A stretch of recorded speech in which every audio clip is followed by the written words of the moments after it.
Hello guys, today I'm going to be covering how to do a silk press on natural hair.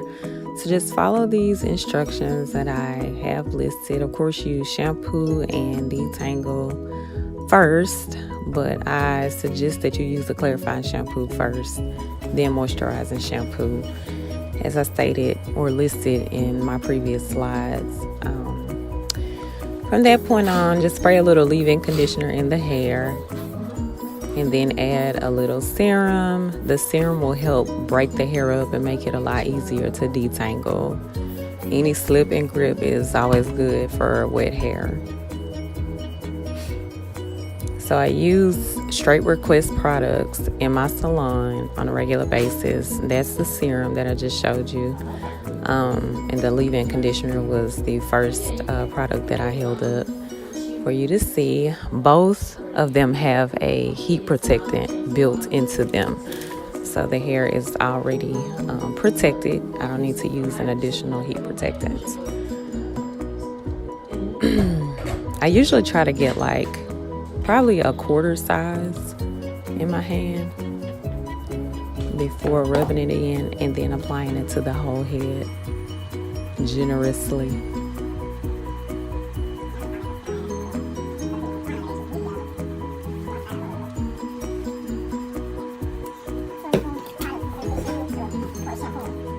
So then we're going to start detangling from ends to roots. And I'm detangling first so that I can part the hair into clean sections. I'm just working my way through around the head from ends to roots so that you don't break the hair off. I'm using a wide tooth comb. Highly suggest that tool if you have one. It's great. And just continue to work your way through small sections or medium-sized sections depending on how thick the hair is. Her hair is relatively fine. She has a lot of hair, but it's fine. And it's really soft.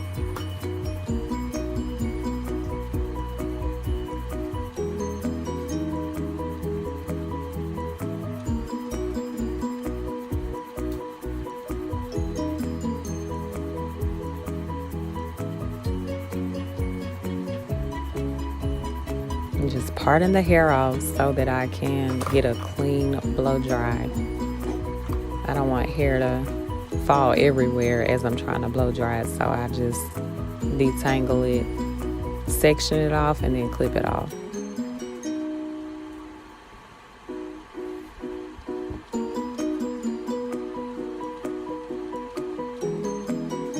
You know that you detangled the hair very well if you can pretty much feel the scalp when you are combing or brushing through. You should be able to brush or comb through from the scalp to the ends after you have detangled it from ends to the roots.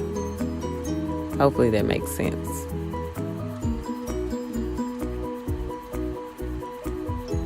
So I'm just sectioning off a little bit more.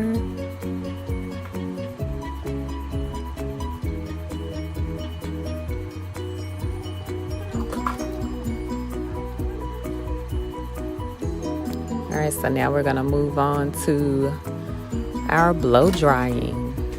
The blow drying technique that I use is to pre-dry the roots and then follow straight through the rest of the hair. So I keep the blow dryer moving so that I don't burn the clients. That would be horrible.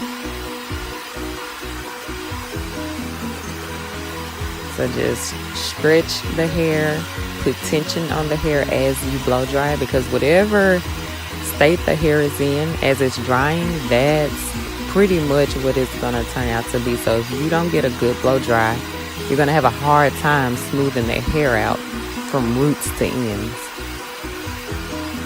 So a good silk press does not start with a flat iron. It starts before that in the shampoo bowl and then with the blow dryer. Continue to work through your sections.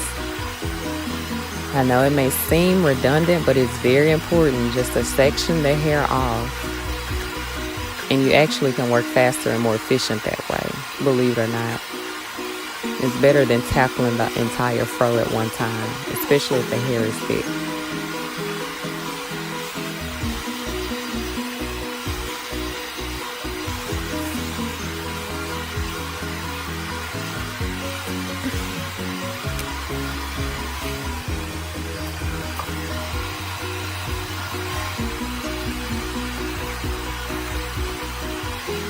It's amazing how real the shrinkage is. You just keep working through each section. Usually that crown area is going to be a challenge area. Usually the nape of the neck or the crown area tends to have the tighter curls. You just work through efficiently. I have found that I work best with a comb attachment on. This is a Chi blow dryer that I'm using. So pre-blow dry that hair and then run the blow dryer on through. It helps me to work efficiently.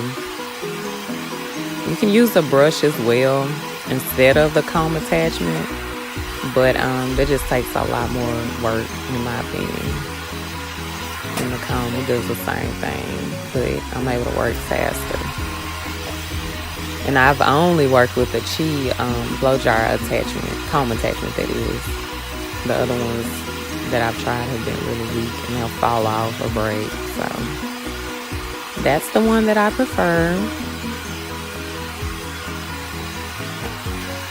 Just remember to keep the blow dryer moving so that you don't burn up on it.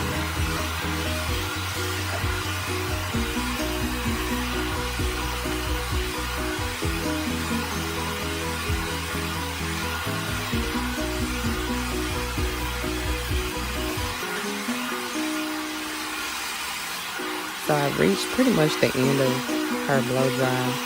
And I will end it with a cool shot. And I stop to do that. And that's to give the hair a chance to cool down before putting more heat on it. So we just finished sectioning off and blow drying the hair. So I applied a little more serum before sectioning it off.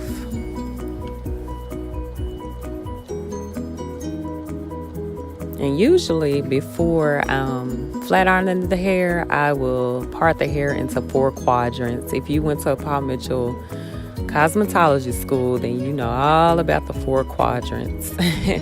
We use that sectioning a lot.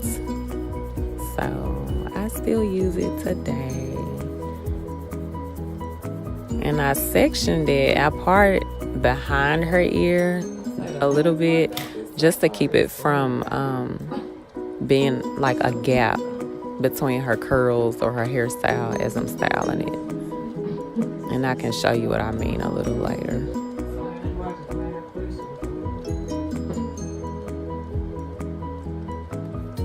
And she typically parts her hair on the left side.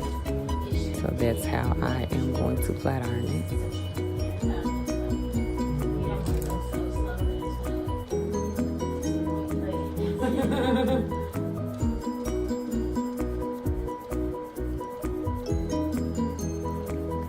So we part the hair from occipital to occipital, which is just above the ear, from ear to ear. And then I'm going to section it in the back as well into 2 subsections, or into 2 sections, and then I'll create subsections to flat iron.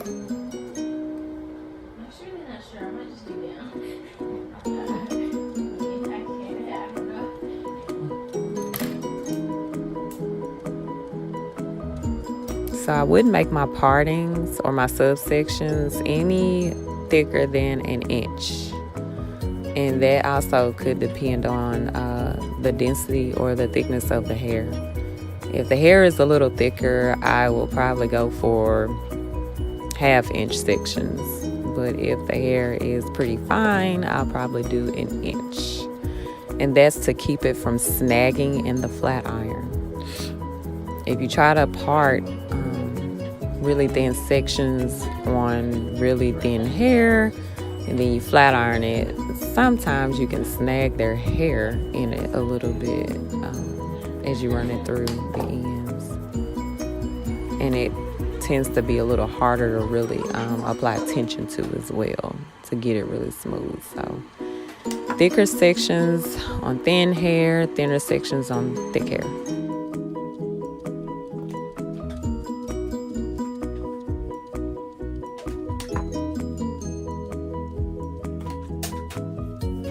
I also pretty much use the comb chasing method, especially if I know that they will need a trim.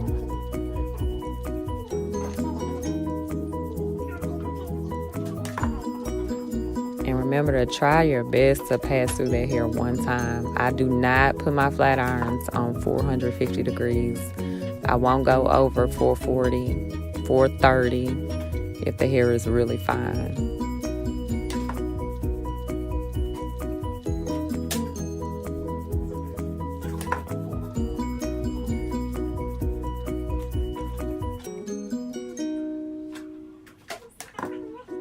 The comb chasing method allows you to work through and smooth their hair out from scalp to ends without having puffy ends.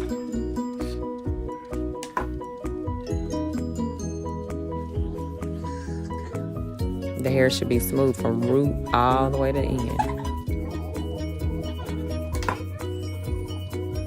And those are also cheap flat irons that I'm using as well. There's a digital thermometer like reading on there, so I really like those. They're ceramic.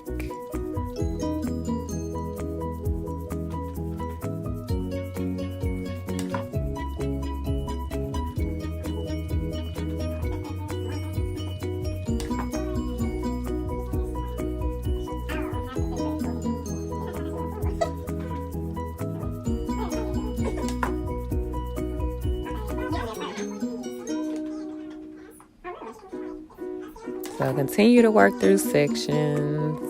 Now this part is a little redundant as well, but some people need to see it all the way through and practice a few times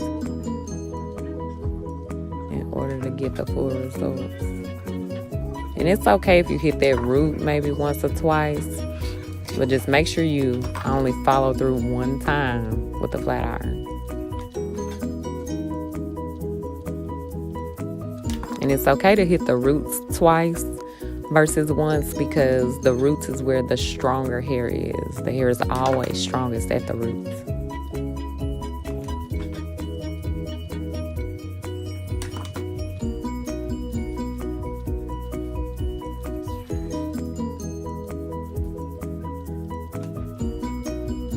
So on that first piece on the side, I took an angled part just to keep from burning her ear.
And for the edges, I'll use that really thin flat iron. It's a nano titanium by Babyliss.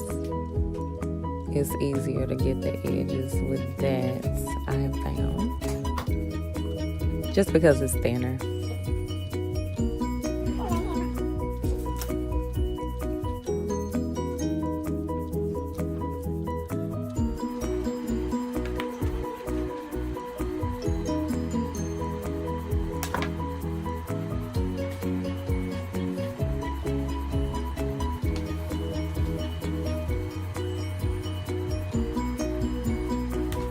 Just continuing to work my way through sections or subsections at this point, using using the comb chasing method.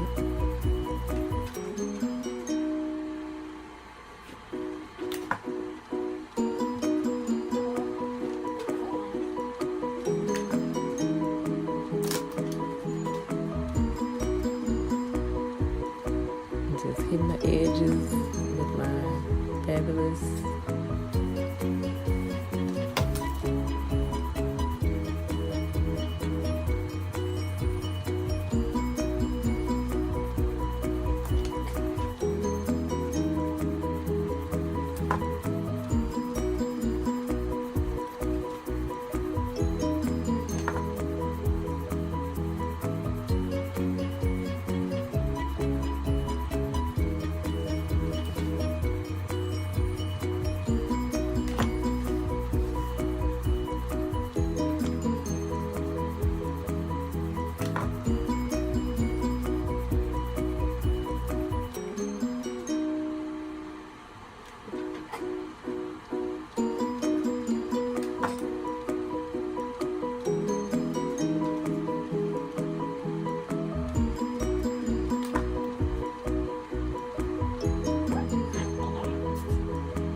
Okay, so we're gonna move on to finishing the hairstyle and trimming the ends. She didn't need a lot cut off or anything. She just needed a dusting, which is like barely 1/4 of an inch all the way around, just kind of cleaning up a little bit. I'm using my cutting comb. It's a Cricut cutting comb, and it's very durable. And professional cutting shears, not kitchen scissors, okay guys? They could do more damage than help. So just kind of section the hair off in subsections, and then I'll use a guide to keep following around her head.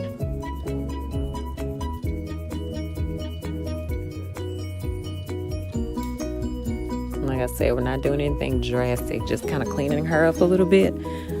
I'd rather trim my client's hair more often and take off a little bit than to go a long period of time and have to cut off a ton of hair at one time. So we believe in maintenance trims over here. We don't do big chops every time someone sits down in the chair. My recommended time frame for trims are about 8 to 12 weeks. So every 2 to 3 months, depending on how fast the hair grows. I'm just going to keep following around the head.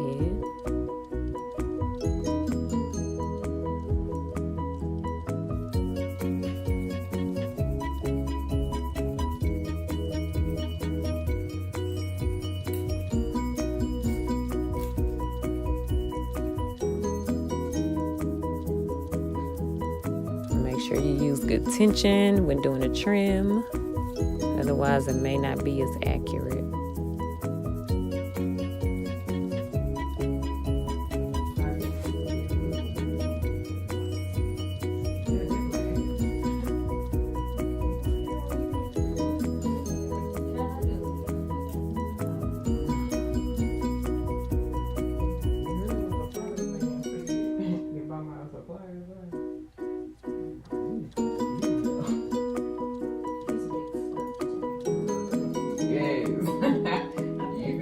Too.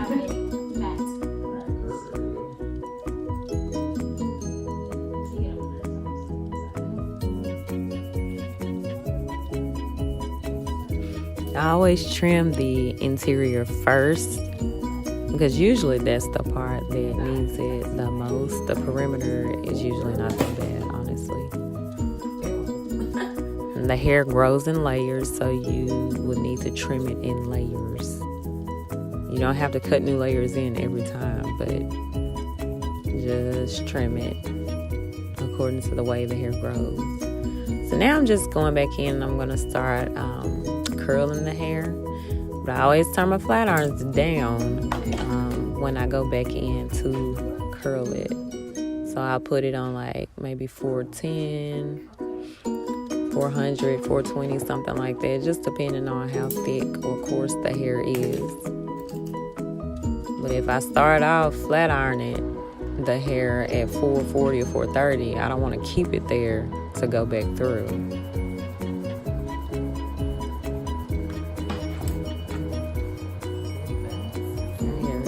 Full of body. So we're just doing some big body curls. For body curls, you want to take bigger sections when you curl it. If you take smaller sections, the curls will be really tight.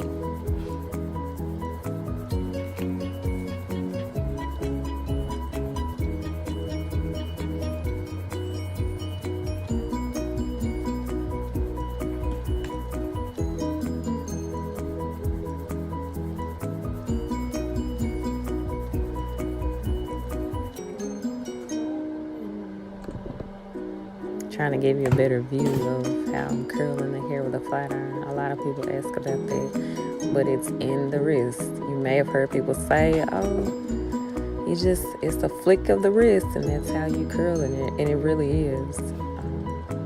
You just kind of have to turn the wrist to manipulate that curl while the flat iron is in your hand.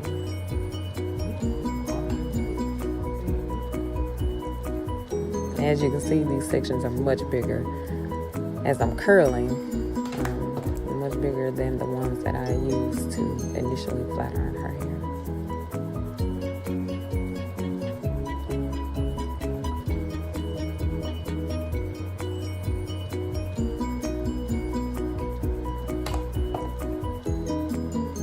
And if the hair is not bouncing back, then it's too greasy.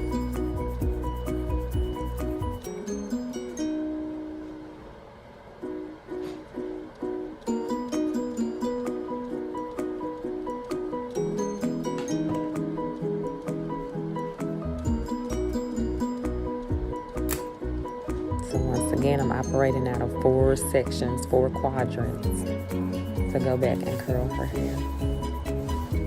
And it's much easier for the client to wrap the hair if it's bumped or curled than just bone straight with no bend at all.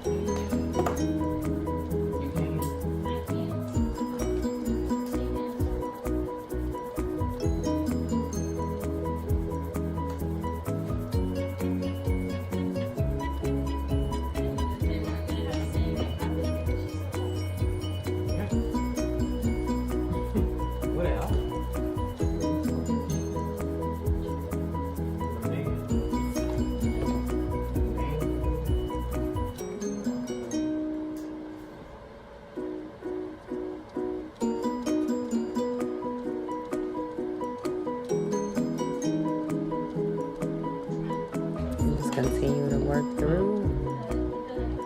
Keep turning that wrist. And when you're curling with a flat iron, you want to make sure that you are continuously moving the flat iron to keep from putting dents in the hair, especially if the hair is soft. Just let it glide through.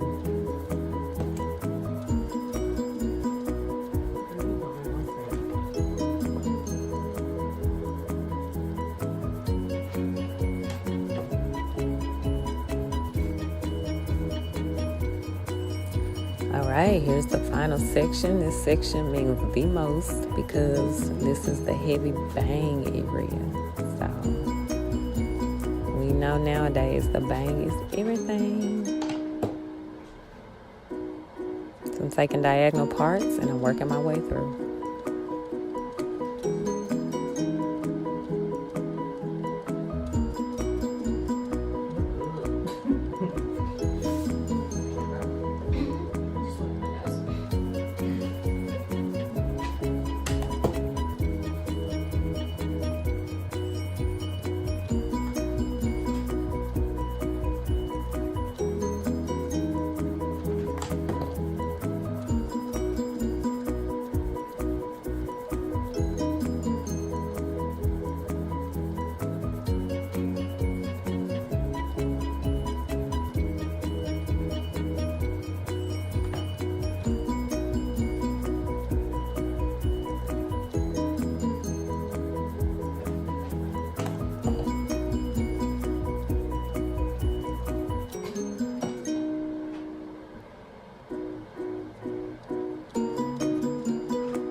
if you want more volume in the bang area, then as you're flat ironing it, just over direct it either away from you or towards their face, like I'm doing that last piece, and it'll kind of give you more pop when you comb it out.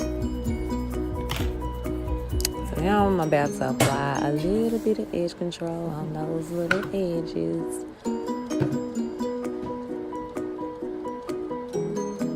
I use Edge Slick by Classic.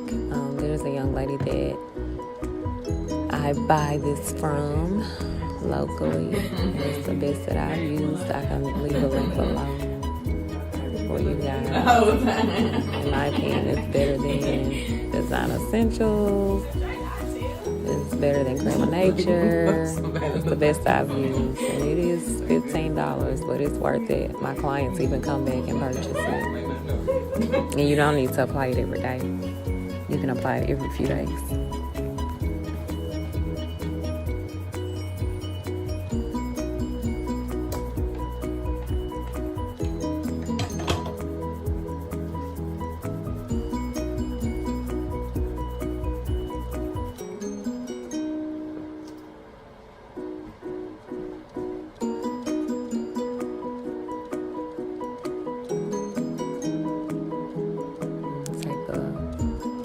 Soft brush and brush it on through. I'm going to do the same to the other side.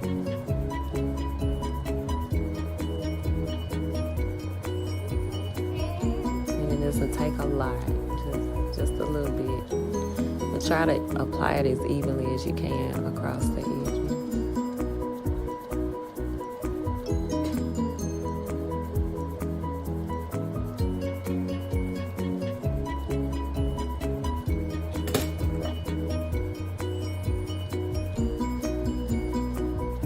Take the wide tooth comb and comb through, just to keep the volume in the body.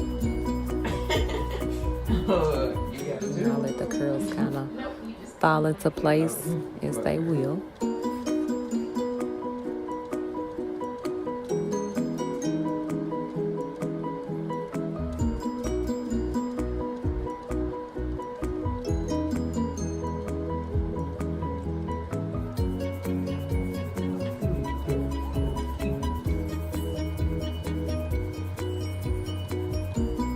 Always comb the front back so that I can push it forward and have more volume in that bang area. Like that.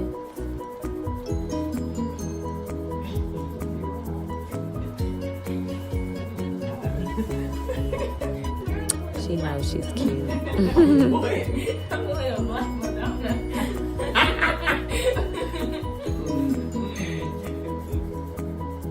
There you have it. It's a silk press on natural hair, you all. If you have any questions, just comment below, and I'll try to answer them as quickly as I can. Thank you for watching.